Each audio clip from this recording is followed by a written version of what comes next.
Welcome to this special mentorship moment with Rorisang Tshabalala.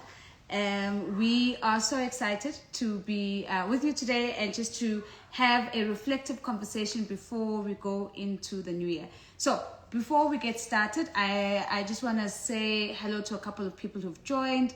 Can you see the names there? So Debza's there, Zuki's there, Shengiwe. Hello to you, Kumi. I think it's Katrina and the Palette Mom and so many more. We're going to keep doing shout outs throughout. Thank you for saying yes. Sure. So Deb was like, hello, Weedy. Hi, Debs. So we're really excited, guys. So this was Rory's idea that he actually said to me. He's like, we draw so much inspiration from different texts that we read. So those texts can be books, they can be poems, they can be Bible verses, they can be lyrics of a song. And oftentimes those are the texts that we lean on when things get tough or even when things are really good. And so what we wanted to do is just to say, to share with you some of those texts. So we've got Jude Rojas from Switzerland saying, bonjour guys. Thank you so much for being here, Jude. And so we want to share some of those texts. So Rory's decided to be an overachiever. When we were planning for this session, I said to him, let's just keep it light, like 3 texts or so. The guy is out here reading or pulling up Hobbes and Leviathan and all of these hectic things, and that's not the point. Keep it light. It's not true though. Yeah, but keep it light. No, but it's not true. Okay, but keep it light. It's not true. So in my defense, what this is supposed to be, as I understand it, is we are going to share, one-liners or pieces of text that have stood out for us. Yeah. In the past year. Cool. So what I do when I read is I highlight stuff. So I didn't go and look for new things. I was simply going back to my highlights. Now she doesn't highlight clearly because now she thinks I'm overachieving. I post-its. My things are just highlighted in the books I read. So I was just going back so that we don't rob you of the most meaningful ones. Okay. So apologize. I apologize. Yeah. I apologize. So I'm going to let you go first. And share the first one. And the idea is to share the text. What about the text has been speaking to you, and maybe we can have a quick conversation. I also want to invite anyone, send us questions, send us your comments. I'm close enough to the camera so I can definitely check if there are comments and questions coming through. But Rory, so what stood out for you? What's a text that you want to start off with? So I've got a bunch of them here, so we'll see how many we can get through. Maybe let me start with this one, which says, why are we embarrassed by silence? What comfort do we find in all the noise? So that's something that I found that I realized I had highlighted when I was reading. So this is from a book called Tuesdays with Maury. An old man, a young man, and life's greatest lessons by Mitch Albom. So what this is a guy. There's a man who's dying. Yeah. He knows he's dying, and he's withering away over time, and so this guy starts to sit with him every Tuesday. So they sit and they have conversation. So he's now just unpacking the experience of those particular conversations. Is this from the perspective of the guy who's dying, who's unpacking, or the guy receiving? He's sharing, yeah. Okay. So it's from the guy who's engaging with him, and just unpacking the experience of these engagements every Tuesday, the conversations and the experiences that they would have.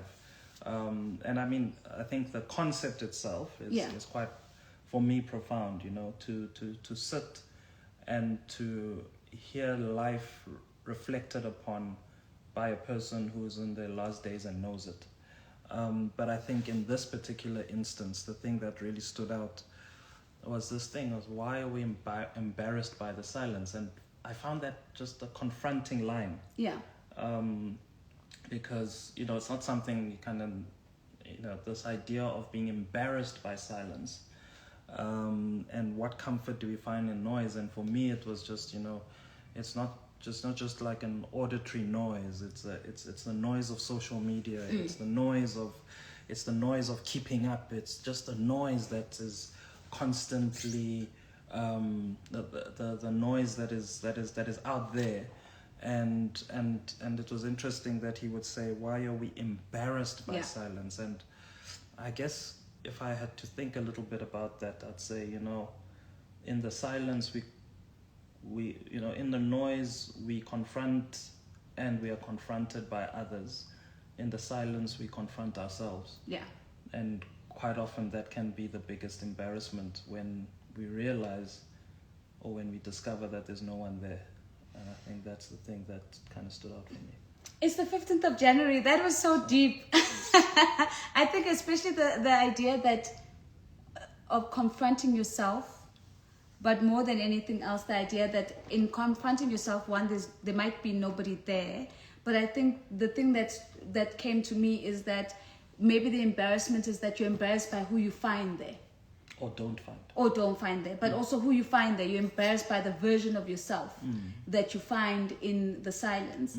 I thought that was provocative for me, because as a person who works in the space of conversation, we obviously work with silence as well, because, there's a lot that's said in silence. When people are silent, they are deliberately taking an action to stand outside of the conversation and trying to unpack what does that action actually mean, or what are they saying through that action. And I'd never thought that silence could be a result of that you're embarrassed by the silence, and that we quickly want to fill it with noise because of trying to run away from that embarrassment. But I thought that was really powerful. Before you come in, I just want to go past this pinned comment from Oyama, who says, what truth are people missing that are poor in joy, wisdom, and peace? And I think maybe as you respond, you might want to integrate some of that in your response. You don't have to. Sure. I'm sure it's a useful question to allow to breathe. Sure.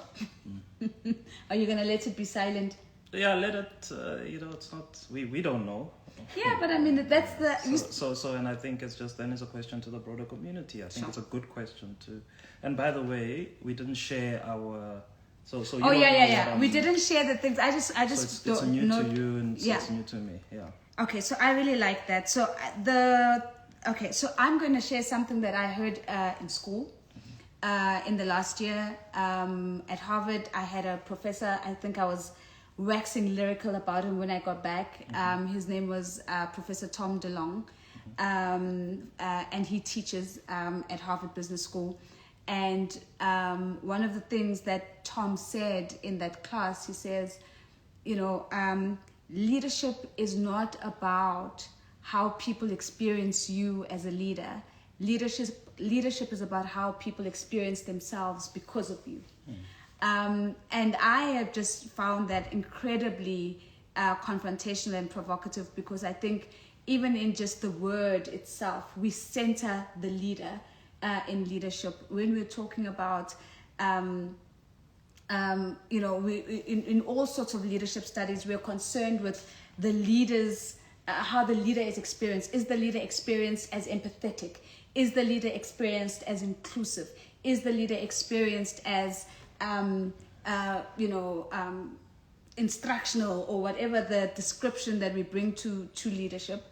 And it made me ask myself the question, what would I do differently as a leader in different spaces if I was not concerned about how people are experiencing me, and I was a lot more concerned about how people were experiencing themselves because they've been led by me? And I mean, I'll be the first one to say that I certainly don't have the answer to that, but it's a work in progress and a consciousness that I'm trying to cultivate, to pause in moments where I'm in a leadership space and I have a leadership voice, and to ask myself, who am I serving in this moment? Am I just serving myself? Or am I creating conditions for people to do great things for themselves? I don't know. So yeah. Yeah, and I think, if you think about some, or a good crop of people who've led people to exploits bigger than themselves, it's because they helped those people to come into a sense of kind of a belief about themselves that they might have previously not had. So it's not about they didn't get those people to come to a sense of belief about themselves as leaders. That would have been useless. It was those leaders' ability to transcend what people think of them and to kind of get those people to be infected by a new belief about themselves, even if it's not even a true belief. Right. It's but it's a potent belief. Potent enough to get the people to step outside of who they believe themselves to be. So I think that's quite profound. I like it. I actually found a book. Come across a book actually earlier today that he wrote that we have here in the library. Here it is. I found it. I saw it earlier and I thought I'd pull it out. So here it is. This book is one of the books that's written by Professor DeLong, and it's called Flying Without a Net. Turning fear of change into a fuel for success. So I thought, if anybody's interested in him, he's written some amazing books, but he is just, for me, I think it was the most powerful thing that I experienced at Harvard. Awesome. Cool. What's your next one? So let me piggyback on your Harvard experience. So I had the opportunity to kind of gate crash one of your classes at some point, and it was on graduation day. Yeah, it was a Professor Ryan Buell, and I just remember making this note because he said, "Service is the business of people helping people," and I think I remember coming out of that session with you and saying, when you think of organizational or corporate values, it's seldom that you hear helpfulness as a value, and I remember coming out of that with a sense of shock. Service is the business of people helping people, and quite often how the experience of service is not helpfulness. It might be facilitation, it might be, you're simply giving me something, you're making me something, you're ushering me, you are, you're pulling and you're pushing me, you're making something happen for me, but it's not often where you get that deep sense of helpfulness. And when I was reflecting on that, I was like, I suspect in the moments when I have felt most served is when it felt helpful above everything else. That felt helpful. And if I had to think about what does helpfulness mean, it means that it meets a need that I have in that moment. It is not simply about driving an imperative that the business has in that particular moment. Is that even if they are selling me something and I am paying for it, it is done with a profound sense of kind of helping me. That's just something that came to mind as you... So I want to reflect on that a little bit, because I think there's something there, because what I'm almost hearing here is that sometimes we confuse like the markers of service for helpfulness, but helpfulness is not there. So it can be efficient, but it might not be helpful. It can be quick, but it might not be helpful. It could be digital, but it just might not be helpful. And I think there's something to be said about okay, I'm going to sound a little woo-woo here now, just just bear with me. But I think there's something to be said about humanity's natural advantage to be helpful. When we have those conversations where AI is, positioned as the boogeyman, and like, AI is taking over everything, and that, in fact, the only things that we're going to have left to do are the things that need human intervention, which is fine, but I think that it's that level of service where you are on the receiving end, feel a deep sense of being helped. So you're not just receiving what's due to you or what you've transacted against, but you feel that somebody's gone out of their way, even within the confines of their job, to really be helpful to you. And I think there's something there. I mean, I'll use a really silly example now, but we were away recently, and we in a place in South Africa, and we stopped at a KFC, and we bought a streetwise too, because we were running out of time, and the clock that was ticking was our son's supper time, and we were like, okay, this guy loves chicken, so let's just get chicken. Let's at least try something so that Yes, he, our son is KFC. I'm fine with it. and he doesn't get cranky. So we went and we went through a drive-through and we got KFC. And when we drove away and I opened it, I realized there was no drumstick. Now, what would have been helpful to me is if somebody had asked me, do you have a preference for the piece? Because if it's not a drumstick, then he doesn't want to eat it. It's like it's not chicken anymore. So it's that level of humanity that I'm talking about, is that it's not more costly. It's not asking. It's just I'm taking an interest in what you may need, and I'm trying to make sure that the service or the product that we're transacting against right now actually speaks directly to that. So anyway, I just wanted to add to that. Yeah, I think it actually triggers something I heard ages ago as well. So this wasn't something from last year, but I do remember it was said by Jeff Bezos. Yeah. Jeff Bezos, and he was narrating a story of driving with his grandparents. And I mean, to cut a long story short, he was a kid who loved numbers. He was, and he had been listening to something in that week about smoking, that every puff reduces your life by this much. And so he was driving with his grandparents, and his grandmother was smoking. And he then started to do like a calculation, and basically, as a kid who thinks he's like super smart, does a whole calculation and then says, Gran, since the time that we've left you have cut your life by this many years, right? And apparently the grandmother kind of starts sobbing in tears. Does she stop smoking? By this. No, she doesn't stop smoking. So the grandfather pulls to the side of the road and pulls him aside. So he thought he's going to get that, that's so smart. How did you calculate that, right? Because he had done for a kid, he had done some interesting that, if a puff takes this much, and I've watched Granny take these many puffs, and she's this old, and so it's the type of computation that maybe parents and grandparents might really find impressive. So he was a bit shocked by that, but his grandfather kind of pulls him aside, and I remember him saying something along the lines of, and I might butcher it, he said, it's more difficult to be kind than it is to be smart. It is more difficult to be kind than it is to be smart. Or he might have said it is easier to be smart than it is to be kind. Than it is to be Something kind. along those lines. Yeah. And I think for me, it links up, as you were speaking, that came up, is that quite often what is smart is not often kind. What is helpful at a particular time. You might be right, but was it helpful is more probably the bigger question that we probably all need to ask ourselves. And as we're speaking about helpfulness, I was like thinking, I don't know, is this particular conversation helpful to, or should we be kind of saying, so what's the so what for the year ahead in what we're reflecting? Otherwise, is this conversation even helpful?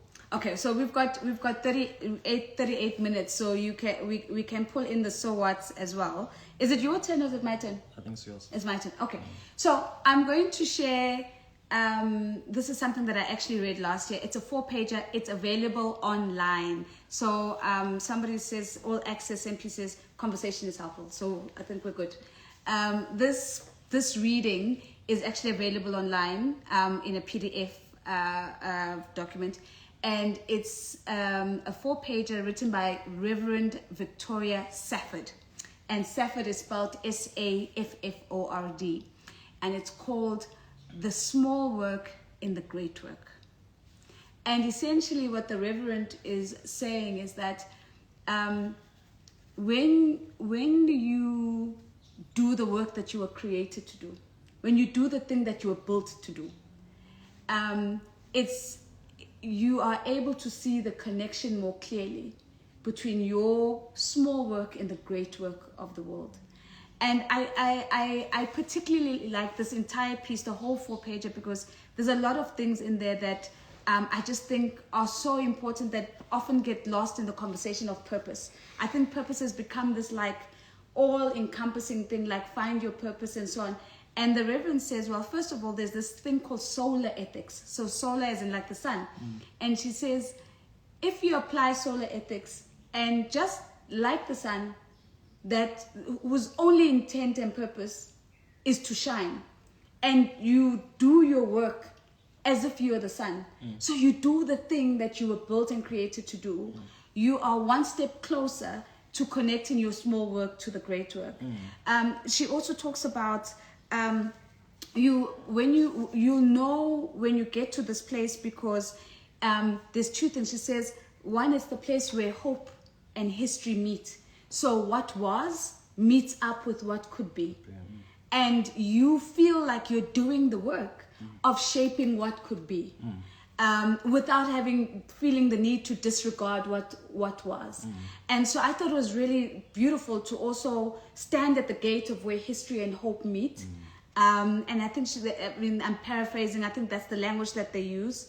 And then the last thing that stood out for me in this reading is to realize that when you begin to see the world and live in the world as the world could be, that's where you ignite your true mission. And that your mission is not sitting on a spreadsheet somewhere saved on a drive, or framed somewhere in your office, but it's about arriving at that place where the work that you're doing is actively shaping the world as you think it could be or might be. So I love it. And it's called The Small Work in the Great Work by Victoria Safford. So what that kind of brings up in my mind are two things that I've heard or read in the past. I think the first one, I'll never forget this. The guy is called Miles Britton Masekela. And he said, oh yes, I know. Yes. And Miles said one day, I was in his company, and he said, we are human beings, we're not human becomings. And for me, that stands out in that intersection between history and hope. And the small work and the big work is that I think we place a lot of emphasis on becoming, and we never really focus on being. If you look at a lot of resolutions and everything, they're always about becoming. Now, if you're always becoming, it means that what you are is never enough. You are constantly on a mission to escape who you are and become something else. And when you get there, you want to escape that and become something else. And I think the thing that is a bit profound for me in that is that, what a tree becomes has a lot to do with what the seed is. What we become emanates from that which we are. Right? So the being and the becoming are actually two very interrelated things. And what probably then transpires for many people, especially in these days, is that because you're so focused on projecting that which we're becoming through social media and so on, you're not investing in the being. And so what we become is we become a hollow representation of an aspired life, and not actually the substance of what we are. Right? And so I think that for me then stands out, is that the small work and the big work is that's the small work of being. And I think you even said, that's another thing I heard last year, that, leave yourself alone. That we're human beings, we're not human becomings. And I think we live in a world and a lifestyle that is very focused on our becoming rather than our being. And a hollow being becomes a very hollow and fragile becoming. And then you spend all your time trying to maintain that image. But the issue actually sits in the hollowness of the being. So that's the first one. And then the second one... So I have a question for you on that. Yeah, and then I think the second one is this thing of history and hope, the intersection. And that's a thought that occurred to me last year was, that what we call our lives, this thing called life, is really stored in our memories. Right? There's no such... The majority... So what life is really in the split second between the past and the present. past is constantly coming into being. Yeah. Like the words that you and I just said a second ago are now in the past. Yeah. And so really what you call your life, when you're describing what your life is, you're describing a collection of memories.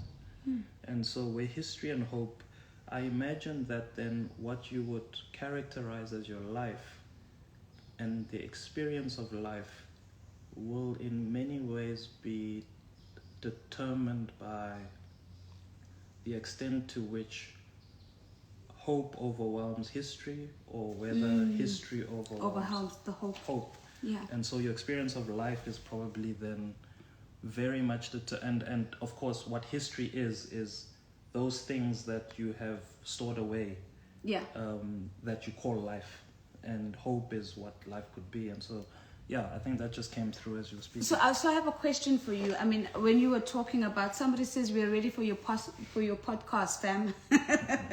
Guys, I'm trying. I've been small baby steps. This is me doing baby steps. So one of the things that I wanted to ask you as you were talking about the seed and, you know, projecting a life that might be hollow in the end, is that sometimes people have really traumatic experiences in the very formative years. And so they see their seed as something essentially flawed, as something that they need to break away from in order to find themselves anew, or invent themselves anew, or create themselves anew.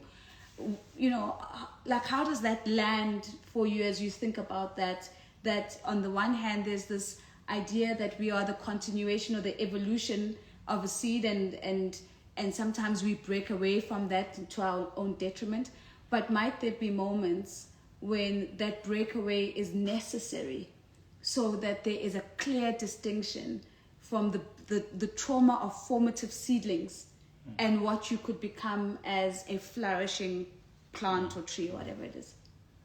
Yeah, so I think it's a good question, and I'm not qualified in anywhere close to dealing with trauma to know what a good answer to that would be. My layman's kind of grappling with it is probably that there are things in our lives that we just can't escape. It happened, and it has now formed part of my history, whether I like it there or I don't. And so probably then for me the question how I would probably maybe grapple with it is, how do I learn to live with this thing rather than how do I escape it? Because in my mind it's inescapable. It's there. It's happened. But of course there are some traumas that are just so deep and so profound that I imagine they're very hard to live with. Yeah, you kind of want to replant yourself somewhere. Yeah, you might want to do that, and I don't know how successfully one can do that. And I guess that's why the work of therapists and so on is so critical in maybe enabling us to get past those traumas. I'm seeing a comment here that saying, I believe those traumatic seedlings of former years can be a part of us, and it can actually push us to a brighter future. And it's really about perspective. I think that aligns a little bit with what you were thinking around when you get to the point of being able to discern or have some degree of control between what do I want to elevate as shaping my life? Is it my history or is it my hope? And which am I going to put at the forefront? And to the extent that I can control my hope, how do I live into that hope so that it rewrites history to a certain extent or dims down the history? But what I'm, you know, for me personally, what I'm hearing in that distinction between history and hope is actually before as you step into the present, before it becomes recorded as the past, in every single moment, you actually have some degree of control over how that will be archived in the history books. And that's about how you've showed up in that moment. Even in things that are simple as, do I choose to be happy in this moment? And will this moment be recorded as the 15th of January at 1833, Nosy and Rory were really happy? Or do I choose right now to be unhappy and that's how it's going to be recorded? Yeah, and I also don't want to give the sense that might be trivializing people's pains, because there's moments when you just can't choose. It sucks. And you can't retransport yourself either. And so I think that then calls on different faculties to be able to move past that point. And I also probably don't think it's mutually exclusive. It's not the choice of hope or history. It's the hope and history. It's the acceptance of both, and probably the realization that you've got a lot more control over hope than you do over history. Yeah. I think it's your turn next. Our battery is a little tekering, so hopefully we're going to get a charger in soon, but go for it.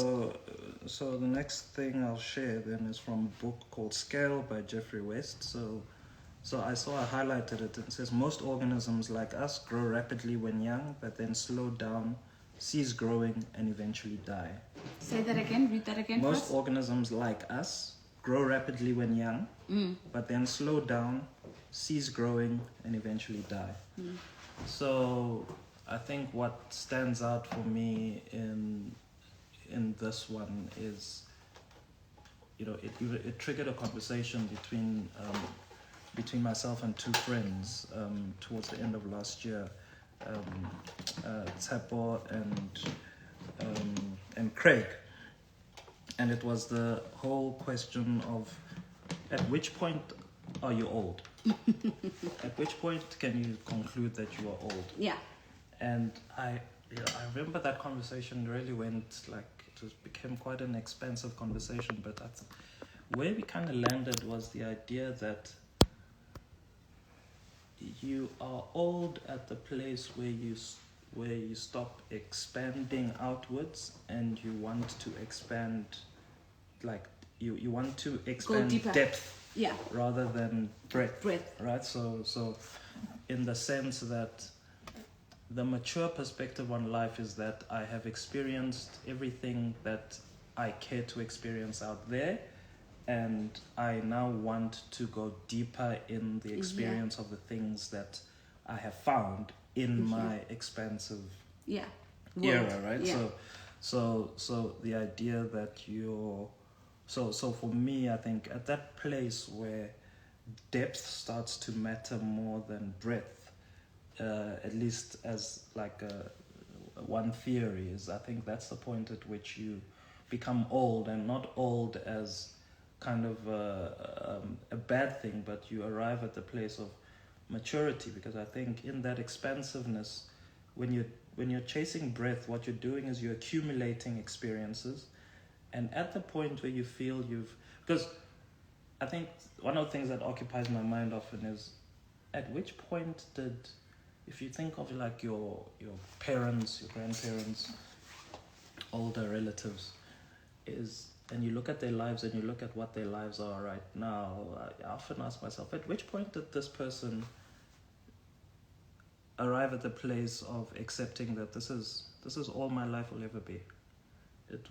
This is the best car I'll ever drive. This is the best home I will ever drive. And not in like a regretful or sad things, like come to the acceptance that this is it. This is all my life will ever be. And I think that it's linked in the sense that at the point at which I have accumulated as much experience of life as I think I need to get me to the end of life, now I just want to deepen my experience of the things that are most fulfilling for me. That's the point at which I believe I might be able to say that I'm old. And so therefore, old age is not a universal thing across all of life, is that there are areas of our lives, that the different areas of our life hit the old mark at different times. So I might still be expansive in music, right? But I might have zero expansiveness in food. I found the flavors that work for me, found the foods that work for me, and that's it. Or in relationships, like Or in relationships, you found your lifelong partner, you know. Yeah. So what happens when the equation breaks, or when the equation doesn't hold? And I'm getting here to midlife crises, where from a biological perspective, there is an aging that is happening, right?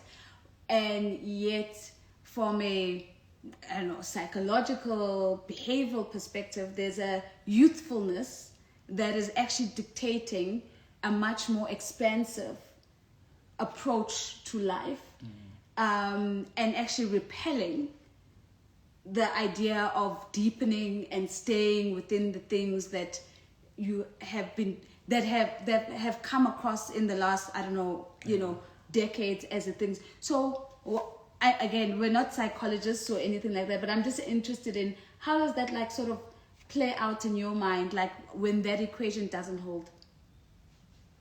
Yeah, I wonder whether I guess two thoughts come to mind on that. The first one is when we call the search off too soon and assume we have found when we haven't really found. So the search of like just the expensiveness of experience, you call it off too soon. Another thing that I've heard and read is by David White, where he says, be careful of naming your love too soon. When we name our loves too soon, and then a broader experience of life reveals that there's more out there, and all of a sudden that what we thought was the love we want to go deeper in is no longer it. Right? But of course there's a danger of then falling into a trap of discontent. You are never happy. You always think there's something better out there, and so on. So there's probably that one needs to probably grapple with. So I think that's one aspect of maybe if the formula doesn't hold. But I wonder whether then the formula also not holding can be a function of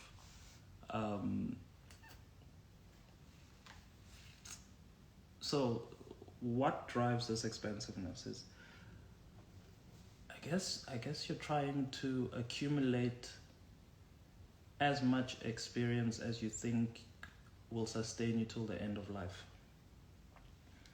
And when you then find that what you accumulated in your expansive stage is not sufficient to get you to the end of life, it creates a crisis. And so what will get me to the end of life? So if I say I found you as my wife, and my love for you will sustain me till the end of life, and then for whatever reason that love and all of that does not endure, and now it can't sustain me until the end of life, that creates the chaos and the crisis. I don't know, I'm just like... Sure. I mean, I think the question that comes to mind is kind of like you arrive at a place of, is this it? And I think the minute you are engaging with the question of, is this it? It's probably... Oh, this can't sustain me till the end of life. And also, I think it's also, we make our decisions on what enough is based on what we know, and then sometimes we know more and more, and then that is this it comes to haunt us sometimes. Awesome. Was that yours or mine? I see there's like comments. Are you going to read them? San says becoming shapes being as new experiences and challenges redefine one's identity.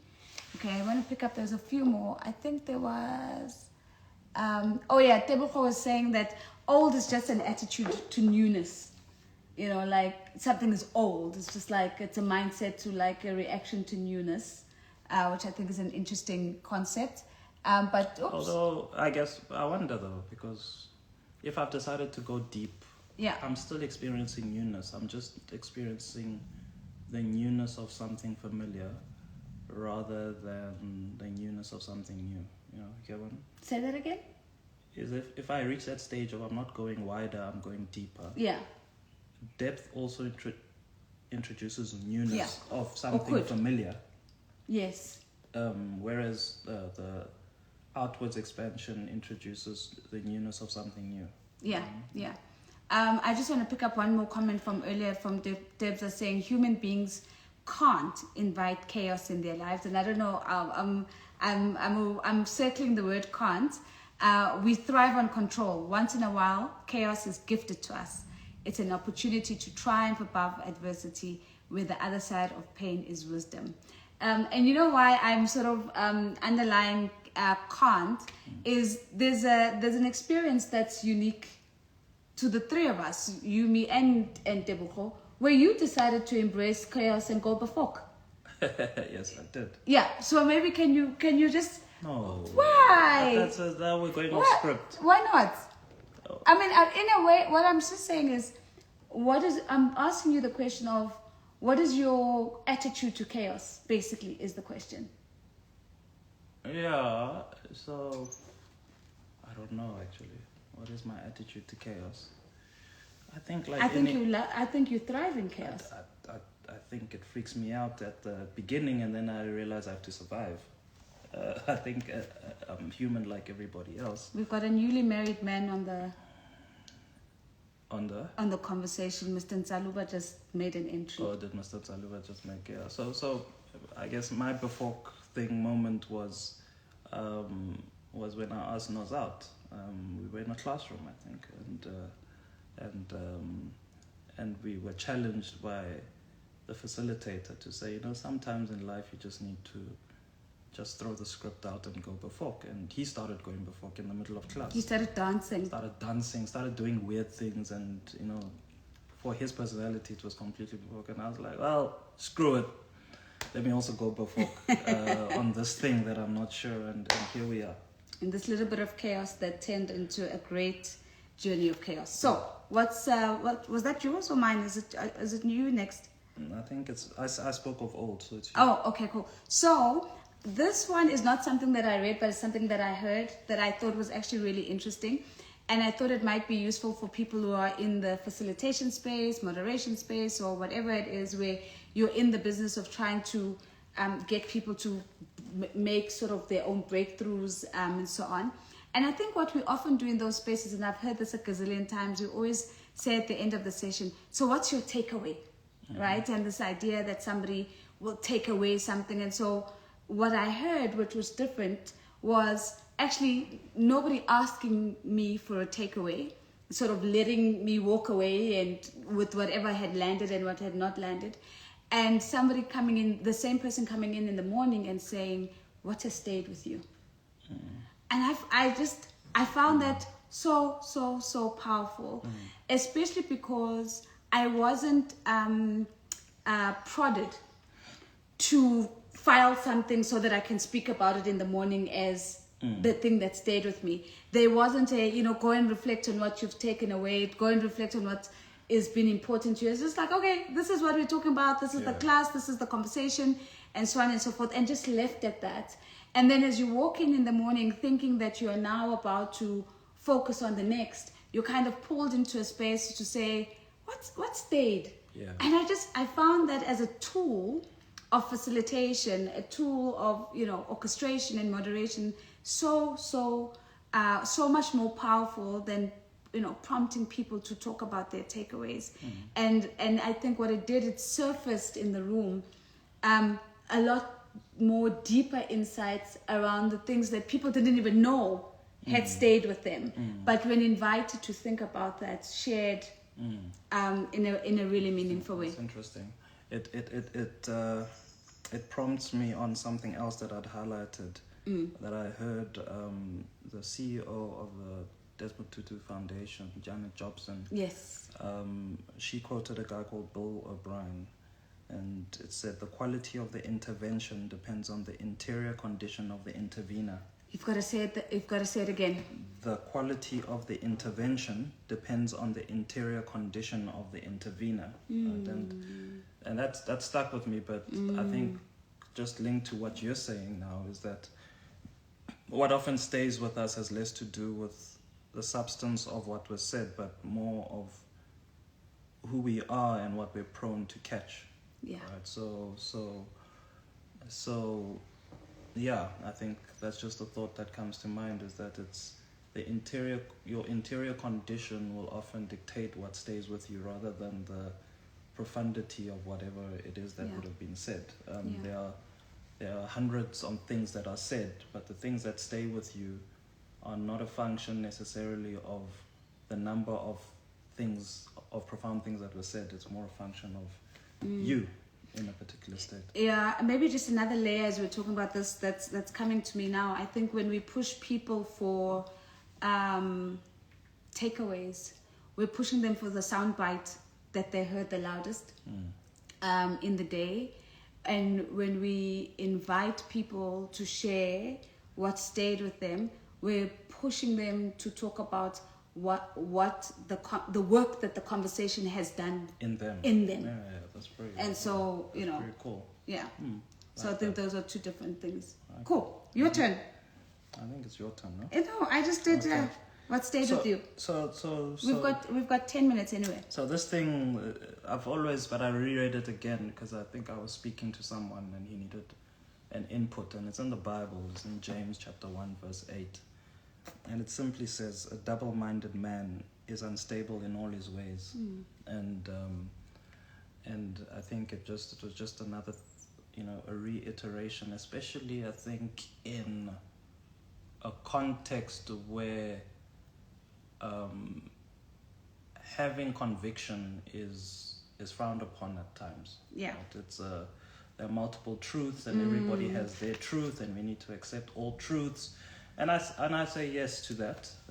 But I think I when I was reflecting on it, I was like, it's fine to be open and to know all truths, but in terms of what truth sits in you, there has to be, you can't be double-minded about, okay, so having understood and having appreciated and respected all that is out there, I can't be double-minded about the truth that sits within, whatever that is. And I think we are in a world that is often, that frowns upon having a conviction about the truth that sits within, because I'm supposed to, within myself, I'm expected to accommodate all the truths.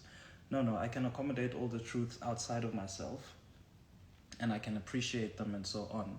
But there's a point at which I need to come to single-mindedness about my own, because if I don't, then you become unstable in all your ways. And I thought that the Bible is spot on there in that. And would you? I mean, as you're sharing that, the thing that's is sort of being challenged in me is, we live in a world where being inclusive is everything, right? I think so many companies have had to redo their values, had to add inclusion in some way, rethink their policies, their processes, and so on, because we have an increasing appreciation for diverse experiences, diverse identities, diverse everything, which I think has its place and I think is very, very important, as you've said.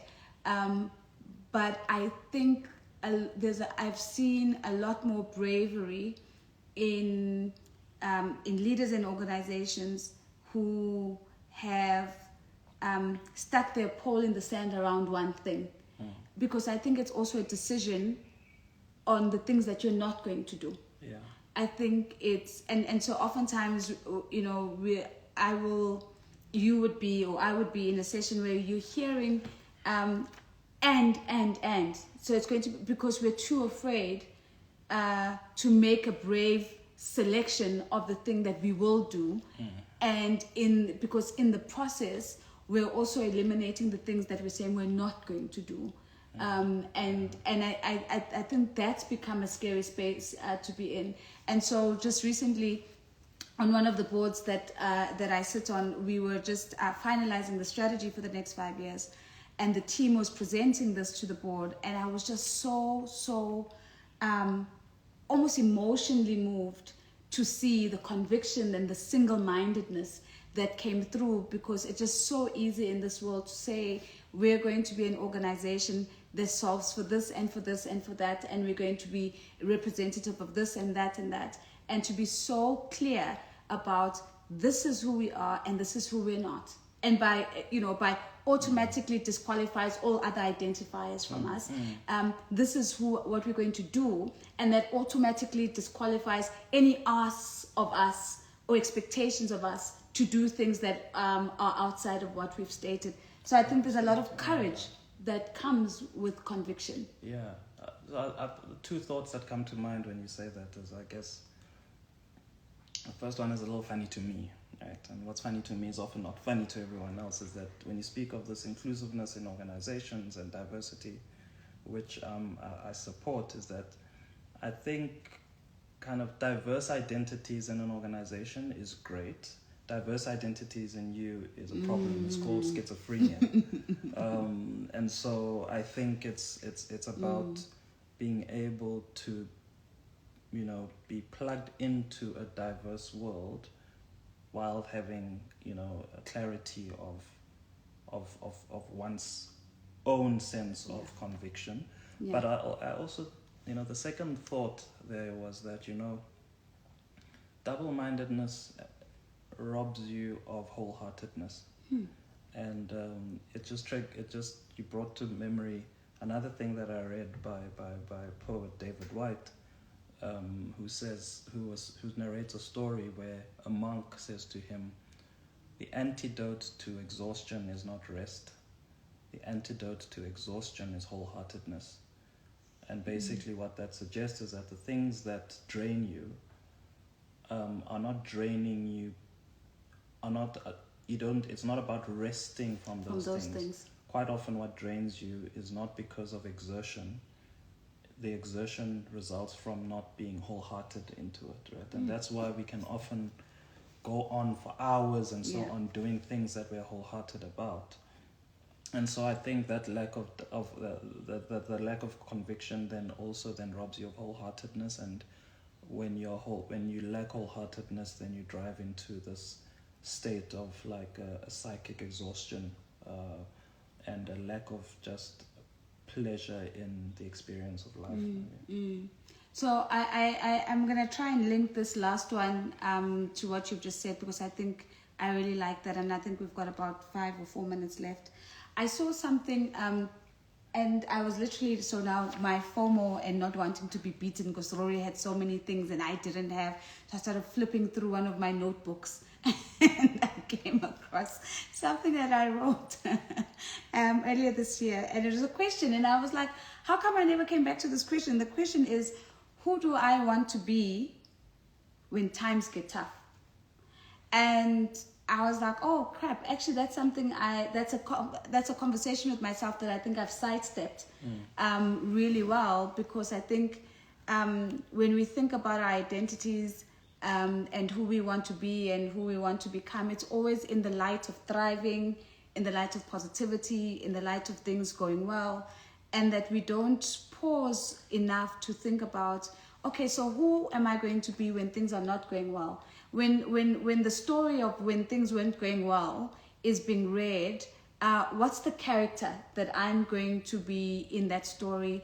What is the behavior of that character? How do I treat others when things are not going well? How do I treat myself when things are not going well? And I just thought, sure, I think this is a conversation I need to go back and have with myself, because it's not something that I've really reflected on much.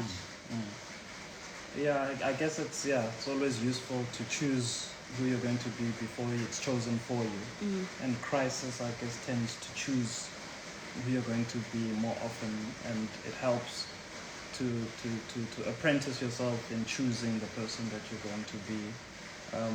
And sometimes, another thing I've read, it's in the book by Viktor Frankl. Somebody's saying, is that the rain? Yeah, it is. So we've got an iron roof in our office, in the library. So it means I've stopped hearing us. They're hearing the rain. So we should. Yeah, we're gonna wrap it up, especially if you guys can't hear us. We had 3 minutes left anyway. So Viktor Frankl in Man's Search for Meaning says that an abnormal reaction to an abnormal event is a normal reaction. And so I think an abnormal reaction to an abnormal event or an abnormal situation is a normal reaction. In the sense that And so maybe that contradicts the idea of always choosing who you're going to be in times of crisis, is that it's okay to be abnormal in the face of abnormality is normal. And if you try too hard to choose who you will be, you rob yourself of the normalcy of abnormality. Sure, I really love that. So I see people said they can still hear us, but we had dedicated an hour to this conversation, and the hour's up. But what I am going to do is, I think there was a lot of references that we made throughout the conversation. We're going to just do a little story. We're going to pin it so that, the books that we referenced, the Bible verses we referenced, the poems that we've referenced. So if anybody wants to sort of go back to them, I think, that's, we'd love to do that. And I see Danny Boy. Hello, Danny Boy.